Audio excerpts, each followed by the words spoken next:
Paper Flowers. Chapter 17. Why should I worry? You are laying in your bed scrolling on your phone as the jet lag of staying up late for New Year's still hasn't fully left your system. Just when you think that nothing short of food is going to get you out of the exact position you are in now, a notification shows up. Thomas is posting on YouTube again.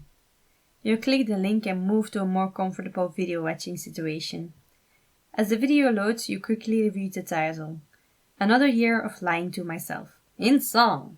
Oh yes! Thomas singing is always a good thing. You wonder which sides will show up. You can feel Thomas's excitement about all his accomplishments affecting you.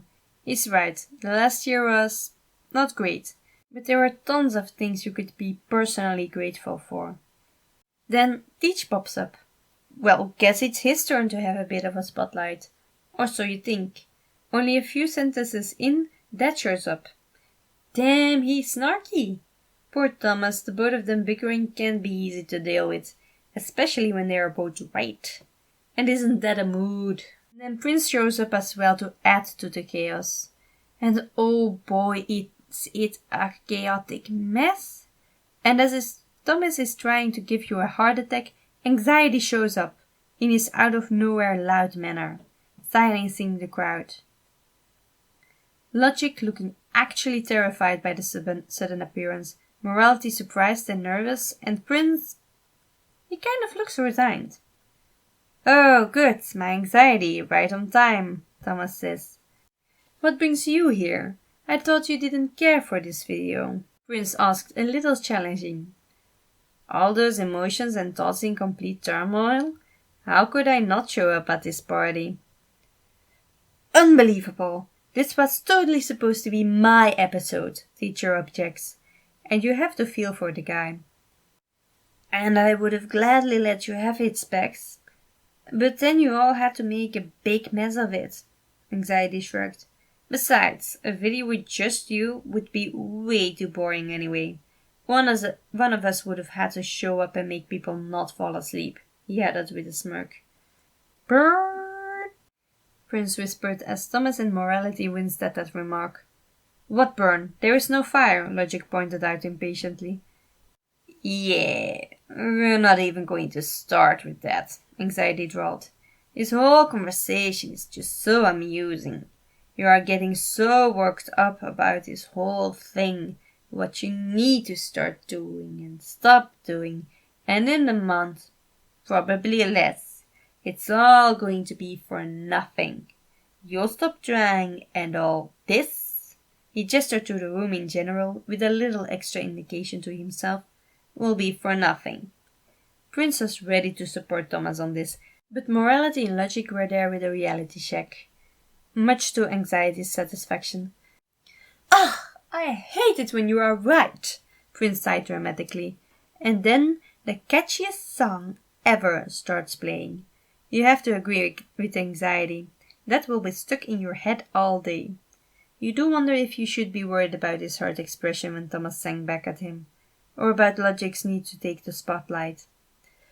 You have to chuckle at the end card, and you can't be the only one who thought Emo Nightmare was said with just a touch of fondness.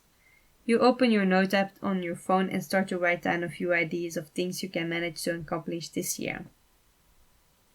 Virgil was humming the song Princey wrote under his breath as he took down his Christmas decorations. They were all Nightmare Before Christmas themed, of course. Virgil? Janice's voice, accompanied by a swift knock, startled him out of his thoughts. He looked up and saw that his door was still closed.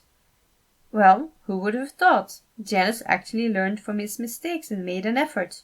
A genuine Christmas miracle. Being in something of a post-holiday spirit, he decided to be accommodating. Come in, he called as he untangled a zero ornament from one of his spider webs.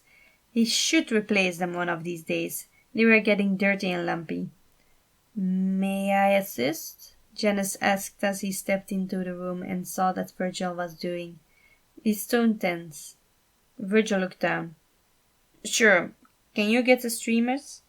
Janice nodded and got to work. They stayed like that in comfortable silence for a bit. We Missed you at Christmas, Janice said after a while. Virgil paused his battle with the string of fairy lights, flinching as he realized how that must have come across after the fight and the script Roman had written with him. I wasn't feeling up to being jolly with anyone. The others didn't see me either. I just felt more comfortable in my room. It was nothing personal, he assured Janet softly. I did get you all presents, he added, nodding towards the color-coded boxes standing next to the staircase. I just haven't worked up the nerve to give them yet, he admitted a little sheepishly. Ah, I see, Janet said. Virgil cringed. Had he said that the wrong way? Well, I would absolutely hate to be the deliverer of such colorful packages to the darkest parts of the mind, Janice said, laying on the sarcasm thick to make sure that Virgil would know that he actually didn't mind at all. Thanks, Virgil said, hating how awkwardly this conversation was. They worked on in silence for a little bit longer. I won't apologize for caring or for protecting you, but I will apologize for underestimating you. You've been doing well, better than I anticipated under the circumstances, and so I'll try not to meddle with your friendship with Prince Roman, Janice said slowly, sounding like that last part physically hard to say. Virgil appreciated the sentiment. Thanks, he said calmly, still not looking back. But you will still be coming over, right?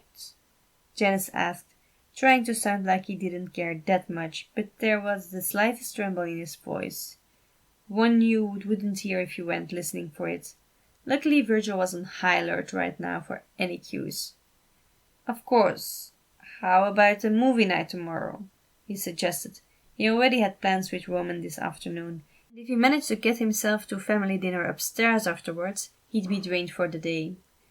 Oh, that sounds like a horrific idea, Janice drawled. Virgil looked back to see his warm smile trick out the human corner of his mouth. He smiled back.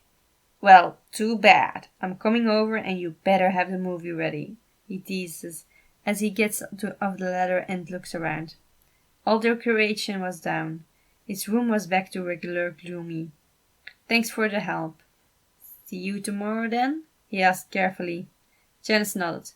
Yes, we'll see you then, he said, picking up the presents and sinking towards the lower commons. Snaky! What's that? Remus screeched excitedly. Moving boxes. I am kicking you two out, Janice said sarcastically as he handed Remus and his other housemaid their boxes. He got a non-commentary grunt and a slammed door from the ladder. Well, at least he took the present with him. Remus tore in his box and cackled. Ooh, Cards Against Humanity, he cackled, and rushed off, probably to play in imagination with what to him was essentially a deck of writing prompts. Janice shook his head and opened his package. It was a book on Nixon. He chuckled and went to sit down to read it, only to find a folded piece of paper tucked within. He opened it. It was a letter. J. I'm writing. I want to talk about. Look, I know it's really weird of me to write a letter when we are literally within shouting distance. We probably just talked and stuff. But I told Princey a bit about what's been happening, and he suggested writing my crap down so I don't mess it up. I'm paraphrasing. He said it all fancy-like. He used the word get carried away instead of mess it up, but...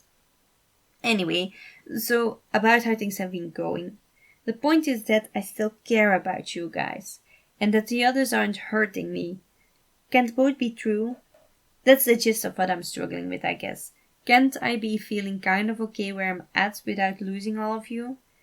I know I haven't been around a lot. I'll admit the others are a little draining to be around sometimes. But so are you guys. I'm splitting the time I can spend around others on a daily basis between all of you right now, and I know I'm not around any of you as much as I'd like. Princey would love to drag me to the imagination like once a week at least, but I'm not doing that either. I can't. Not if I want to function, you know? And he seems to understand. So, What I'm asking is, can you? Happy holidays and see you around. V. Janice folded the letter and put it back. That was a lot to think about.